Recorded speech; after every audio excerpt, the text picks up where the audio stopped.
You know, after watching this film, I'm reminded of all the good times that I shared with my former pet, Power Paws.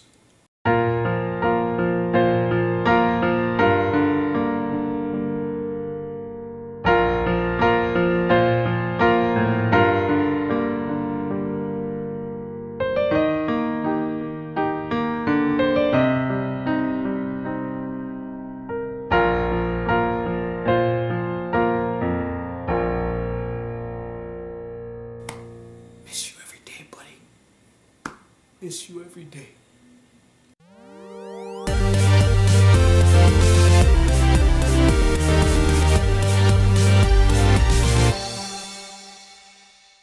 Just in case if you guys are wondering, no, Power Paws did not die. His actual owner just moved out and took Power Paws with them. But that still doesn't change the fact that I miss him every day. Love you, buddy. Hey guys, the Black Critic Guy, and I'm here today to review the film, The Secret Life of Pets. Now, The Secret Life of Pets does chronicle the lives of various pets once their owners go off to work, but it mostly centers around a dog named Max, who really loves his owner named Katie, and they have a really strong relationship. They get along quite well, but one day his owner Katie brings home another dog named Duke, and he feels threatened, like, what? Another dog? What happened, Katie? I thought we had a really strong relationship. What's going on?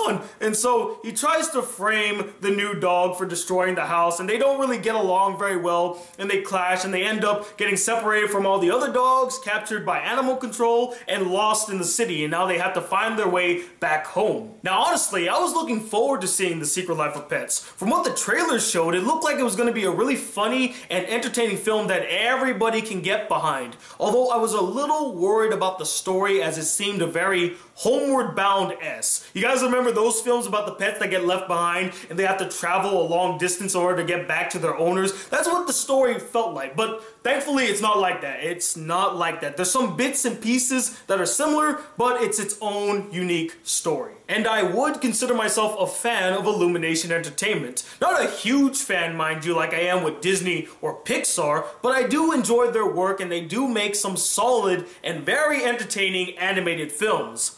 But that's not to say that they haven't made a few missteps over the years. I mean, remember Hop? Of course you don't. That's a stupid question. Nobody remembers Hop. And even if you do remember Hop, you remember hating it because it was a terrible film. And then they sort of slipped up a little bit last year with the Minions. Not a tragedy, mind you, but just not really up to par with what they've been delivering before. It was just like, meh. But I must be straightforward with you guys when I say that The Secret Life of Pets is good.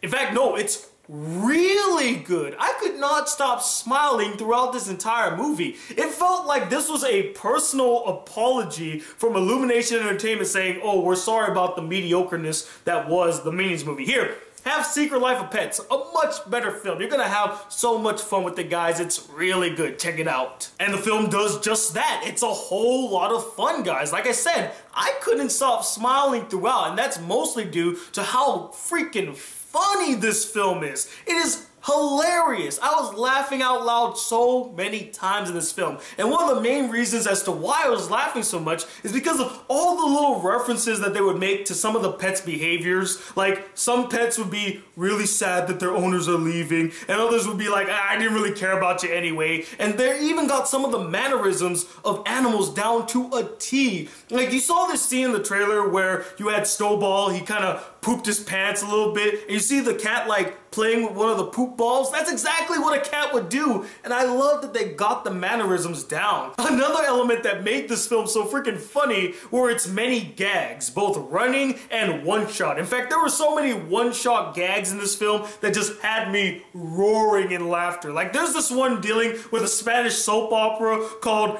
La Passion de la Passion. Oh, it not only perfectly captures the over-the-topness of a soap opera, but it actually ties into the story and is actually motivation for a character to do something. I thought that was hilarious. The animation, once again, is marvelous. From the movements of the animals, to their fur, to the way the water looks, the buildings, it all is fantastic. And just the visual style of the film is so welcoming and inviting and colorful. Like, I literally kind of want to move to New York City if New York City actually looked like that. Kids, it doesn't really look like that. It's not that welcoming and colorful. It's actually more dark and depressing. So don't base your opinion on New York City by watching The Secret Life of Pets, because it's definitely inaccurate. The story in the film, or should I say stories in the film, were all fun and engaging. I enjoyed every single one of them. I really liked Max's story dealing with the new dog in the house and they don't really get along, but through this adventure and all the trials and tribulations that they go through, they're gonna grow closer and fond of each other and become buddies by the end of the film. It's a big cliche, but again, I don't have a problem with cliches as long as they're executed in a very entertaining fashion, and that's the case with this film. There's also this really entertaining side story dealing with Gidget, this dog who's in love with Max, and her journey to go find Max and Duke in the city. I did like that side story. It didn't feel like padding in the film. It actually felt like a great and even more funnier addition to the film. That's what it felt like. And with that said, I guess we should talk about the characters.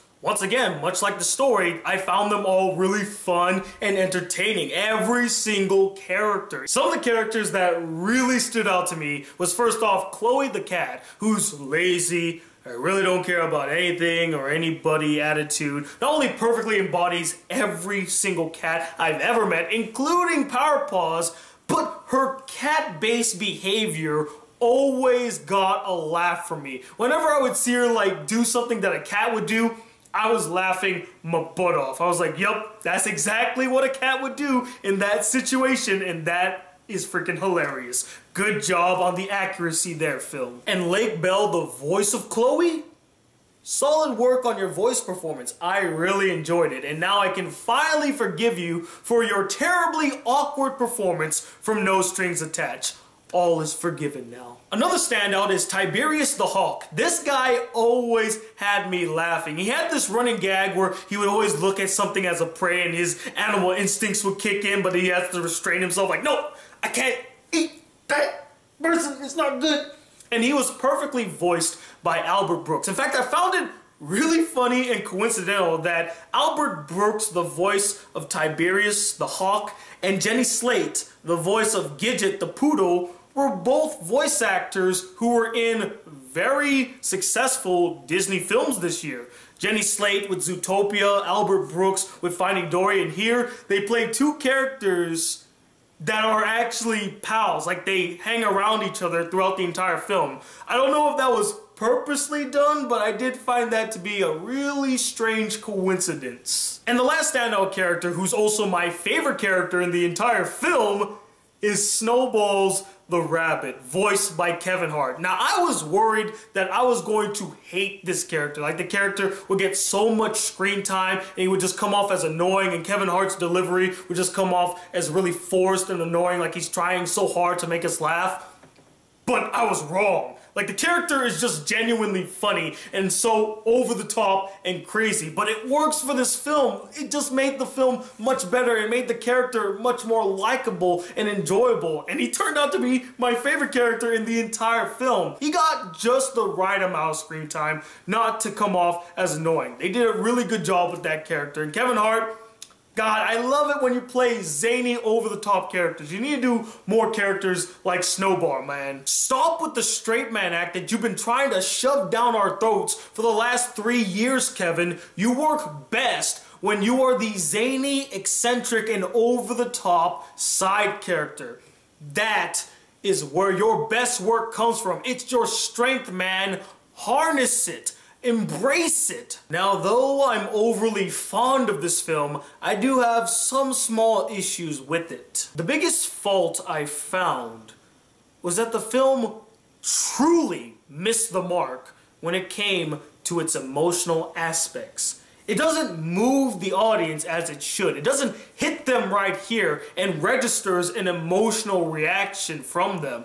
They were doing such a great job at the beginning, setting it up, building it up, but then halfway through it, it's like they just gave up on it and decided to just show you another funny scene. Hey, here's another funny scene. You haven't seen a funny scene in like 3 minutes, so here's another one. Like, there's a character in the film that has a kinda sad backstory, but the way that it concludes is downright tragic. And I thought I was gonna tear up at this scene, But the way that they handle it is so piss poor, and they just cut right into the action of another scene and just completely forget about that major reveal, like that major incident, as if it never really happened and it's not really that big of a deal. And that's not how it should have been treated. It definitely was a big deal. The film made it a point to make it a big deal, so you gotta treat it like it is a big deal. Not treat it like, oh, it's this thing happened and now we're moving on to this cool freaking climax. Don't you like this? No, no, no, no. You gotta focus on that one scene that you just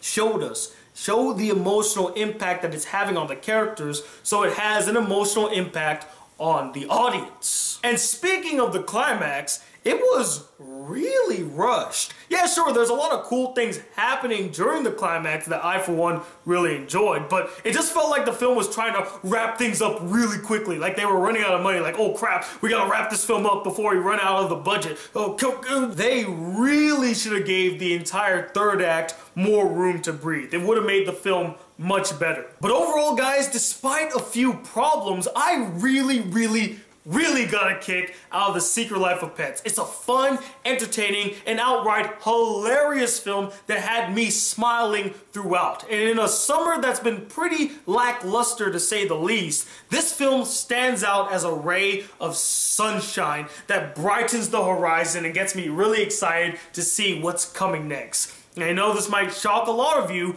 but I'm giving The Secret Life of Pets a 4.5 out of 5 stars. I think that it is one hell of a film, and it is my favorite animated film of the summer.